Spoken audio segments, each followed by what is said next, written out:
Hello, I'm James, and this is the first episode of Meadful Mondays, a bite-sized podcast of Norse mythology. In Norse mythology, the gods and goddesses usually belong to one of two tribes, either the aesir or the vanir. Throughout most of the Norse tales, the deities from the two tribes get along fairly easily, and it's hard to pin down firm distinctions between the two groups. But there was a time when that wasn't the case. The vanir goddess Freya was always the foremost practitioner of the arts of Sadir, the most terribly powerful kind of magic. Like historical, my bad, Sadir practitioners, she wandered from town to town, playing her craft for hire. Under the name Hidir, which means bright, she eventually came to Asgard, the home of the Aesir.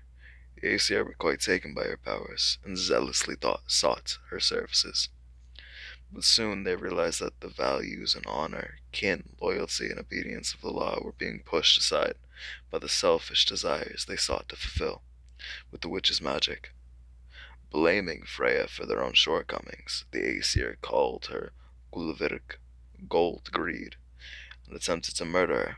3 times they tried to burn her, and 3 times she was reborn from the ashes. Because of this, the Aesir and the Vanir came to hate and fear one another, and these hostilities erupted into what we call the Aesir and the Vanir War. The Aesir fought by the rules of plain combat with weapons and brute force, while the Vanir used the subtler means of magic. The war went on for some time, with both sides gaining the upper hand by turns.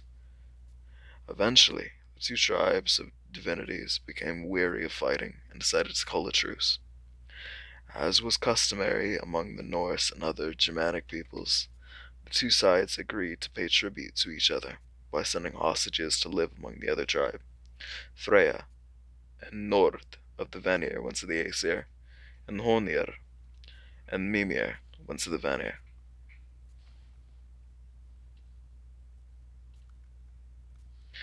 This has been the first episode of Meadful Mondays, a bite-sized podcast released every single Monday to fulfill that scratch for Norse mythology.